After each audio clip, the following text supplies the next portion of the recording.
Shalom, peuple de Dieu. Voilà, j'aimerais avant tout prier, recommander ces temps entre la main de Dieu, que Dieu nous assiste. Alors, je prie dans le nom de Jésus-Christ. Tendre Père, nous te disons merci, nous te rendons infiniment des actions de grâce parce que tu nous as sélectionnés parmi les vivants. Père éternel, mon Dieu, je recommande ces temps entre la main de Dieu. Laisse que la personne qui va prêcher puisse disparaître et que toi, seul Dieu, tu puisses apparaître. C'est un fils de l'homme avec les imperfections. Et s'il a commis un péché de par sa façon comportementale, pardonne cet homme, utilise cet homme pour la gloire de ton Saint-Nom, dans le nom de Jésus-Christ.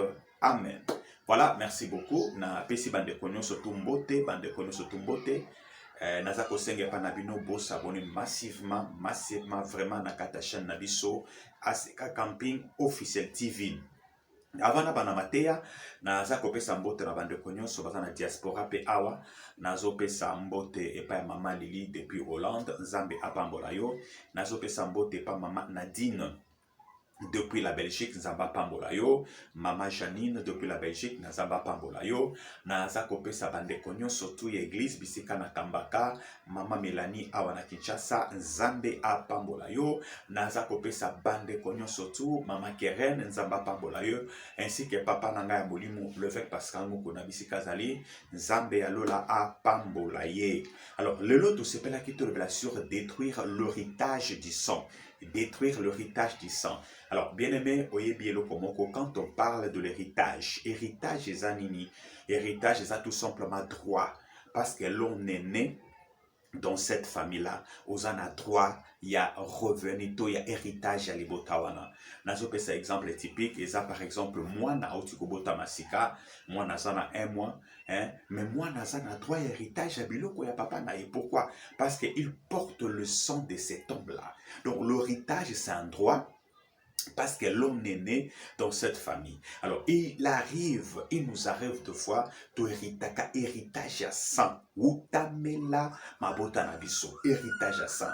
Oyebi, actuellement, ce qui moi, si na mobile, bali babalana, batinda kabango, pona ku éviter makambo na ningna loba. Batinda kabango basala examen ya électrophorèse, pour ba oyo eza ba groupe na bango, toza na groupe AA, toza na groupe AS et puis toza na groupe SS. Alors soki moi c'est na mobile babalani baza na groupe AS, baza na plus de probabilité ya kobota mwana aza na groupe ya SS. Ozomona parce que mwana wana ako hérité makila utamela baboti na bango. Et na ba famille tobotami oyo to hérita makambo utamela ba famille na biso. Oyebi balobaka ete vie ezalaka na makila. Actuellement soki mutazali kobela eke makila esili okomona bako de péché. Bokende koluka makila. Pourquoi? Parce que soki makila esili mutupe azali kokufa. Alors ezana ba héritage ou hérita na mabota na biso. Eza purement démoniaque. Yango ezalaka na influence liko na biso. Okozala libota na bino ou hérita eloko moko. Oko tanga lelo les études de la faste contre héritage à famille na bino.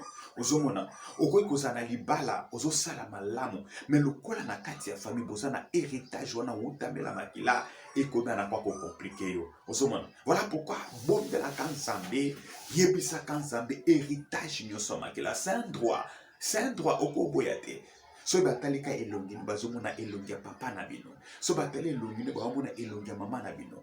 Et où tu as pina makila. Alors, la vie que papa na bino a vécu, il y a monde de soko bonde de ko bana ko vivre ngo. La vie que koko na bino a vécu, soki o kati héritage ya makila te, o ko bana ko vivre ngo. L'héritage de sang et salaka musala kati na nzota bato. Et salaka musala. Toza kozwa mokanda na Nzambe na Hébreu 2, le verset 14. Hébreu 2, le verset 14. Ainsi donc, puisque les enfants participent au sang et à la chair, il a également participé lui-même, afin que par la mort, il anéantit celui la puissance de la mort, c'est-à-dire les diables. Ainsi donc, puisque les enfants participent à la chair et au sang. Donc, bana baye bakana ko hérité. Olo eza makila.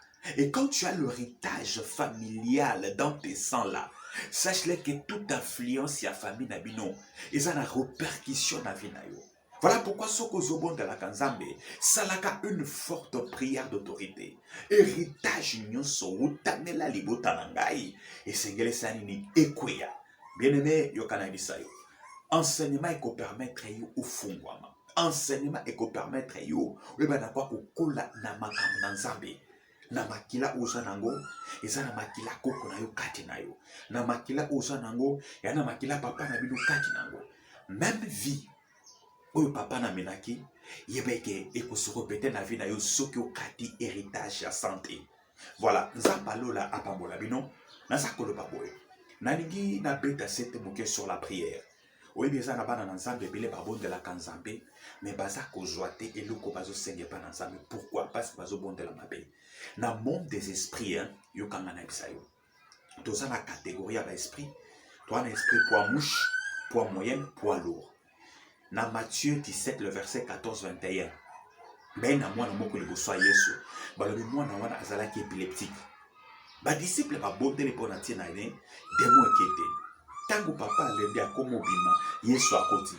Atuli likambu papa alebi na ye na mwana ba disciple no bakoki kobondela pona tina na ete. Yesu azu mwana abondeli à l'instant même. Esprit ekei. Ce côté on batikali entre bango. Ba on na mettre pour nini biso tokoki ko benga na esprit ote. Yesu azu bisa bango cette sorte de démons, c'est-à-dire dans le monde des esprits, tout ça dans la catégorie d'esprit poids mouche, poids moyen, poids lourd. Na vie na yo soko zo bonde la nzambe et kozo mona likambo ezali ko salamate changement zate. Dis-toi que face à toi, nous avons un esprit à 3e degré. Eza lokola mwana moki aza na âge à une année, olobi bunda na papa aza na âge à 40 ans. De par compatibilité à kilo, compatibilité zate. De par les kilos, compatibilité zate. De par l'âge aussi, il n'y a pas la compatibilité. Séparément dans le monde des esprits. Et bah énuméré yango na Éphésiens. Éphésiens 6-10. Batangi. Ba esprit méchant, ba principauté, ba monde, ba autorité. Et bah lui eza ba jaya ba démon oye bundisa kabana nansam. Alors, pona olonga, qu'est-ce qu'il faut faire? Il faut savoir prendre le temps de demander la plénitude du Saint-Esprit. C'est alors tant que le démon sort, démon akokima. Pourquoi? Parce que toi tu as fait le plein du Saint-Esprit. Tangana mukanda na Nzambe na Isaïe 59 le verset 19. Balobi bako banga kobo ya Nzambe. Tango bamona bako telemela yo ebele. Pour bamela yo sokoza na nguya na Nzambe kati na yo okokimisa bango. Et loko sala kete o échoué na ba prière na yo okoka kolonga makambo sote, c'est parce qu'à toi il n'y a pas la plénitude du Saint-Esprit et donc de prière c'est la kaba lamentation. La prière n'est pas une lamentation. Yeba koma komongela. Nzambe alola apambola bino, partagez vidéo oyo, pour s'abonner massivement na kombo na Yesu. Amen.